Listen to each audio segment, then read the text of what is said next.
Hello दोस्तों, आप सभी का बहुत बहुत स्वागत है हमारे यूट्यूब चैनल श्वेता क्लासेस में।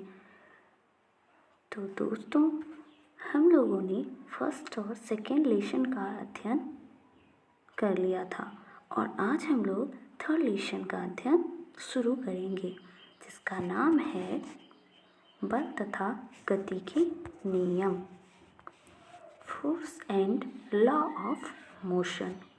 जिसका फर्स्ट टॉपिक है बल यानी फोर्स। तो चलिए हम लोग देखते हैं बल क्या है, किसे कहा जाता है।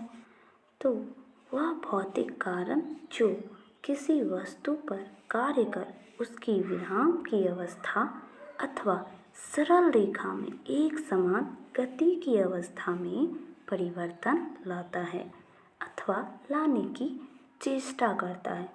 चेष्टा यानी कोशिश करता है, तो उसे बल कहा जाता है। या हम लोग कह सकते हैं किसी वस्तु को खींचना या धकेलना बल कहलाता है।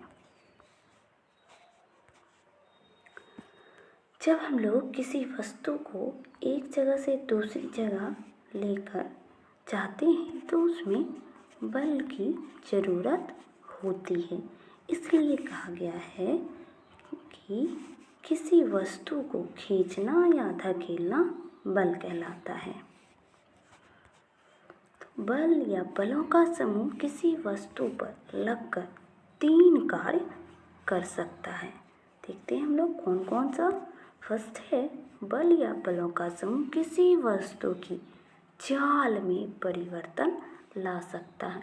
यानी यदि वो धीरे धीरे चल रहा हो तो उसे हम तेज चला सकते हैं और ये होगा बल के कारण।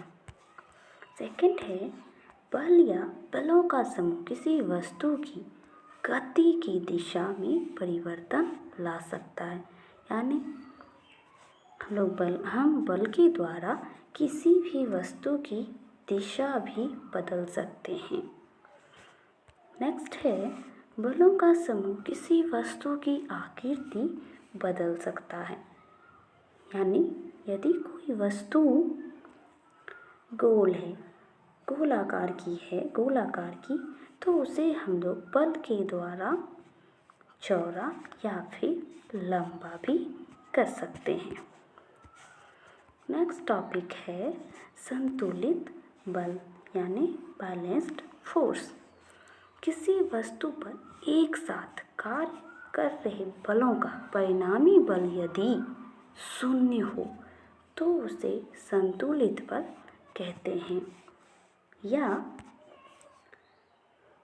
यदि बलों का समूह किसी वस्तु पर लगकर उसमें त्वरण उत्पन्न नहीं करता है तो उसे संतुलित बल कहा जाता है। ध्यान देने वाली बात है कि किसी वस्तु पर लगकर कोई बल के कारण यदि उसमें त्वरण उत्पन्न नहीं कर हो तो वह बल संतुलित बल कहलाएगा। नेक्स्ट है असंतुलित बल अनबैलेंस्ड फोर्स। तो किसी वस्तु पर एक साथ कार्य कर रहे बलों का परिणामी बल यदि शून्य ना हो तो उसे असंतुलित बल कहते हैं। या हम लोग कह सकते हैं यदि बलों का एक समूह किसी वस्तु पर लगकर उसमें त्वरण उत्पन्न करता हो, यहाँ है उत्पन्न करता हो और संतुलित बल में उत्पन्न नहीं करता हो, तब उसे हम असंतुलित बल कह सकते हैं। ओके, तो आज की क्लास में इतना ही। अब हम लोग सुविचार देखते हैं। तो आज का सुविचार है, पढ़ाई नीम की तरह है जो शुरुआत में तो कड़वी लगती है लेकिन बाद में इसके फल आम की तरह मीठे लगते हैं। यानी पढ़ाई जो है वो नीम की तरह होती है शुरुआत में। तो नीम की तरह, नीम जो है वो उसका पत्ता या फिर उसकी शाखा, कोई भी चीज़ चबाने से कड़वी लगती है, वो अच्छी नहीं लगती है। ठीक उसी प्रकार पढ़ाई भी शुरुआत में अच्छी नहीं लगती है, बहुत ही कठिन लगती है।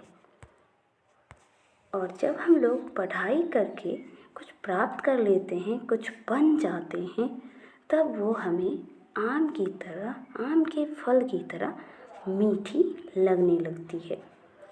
तो दोस्तों, हम लोगों को अच्छे से पढ़ाई करनी चाहिए और मन लगाकर उसमें अपना योगदान देना चाहिए, जिससे वो एक दिन आम के फल की तरह मीठी लगने लगेगी। ओके फ्रेंड्स, तो आज की क्लास में इतना ही। तब तक के लिए आप सभी का बहुत बहुत धन्यवाद।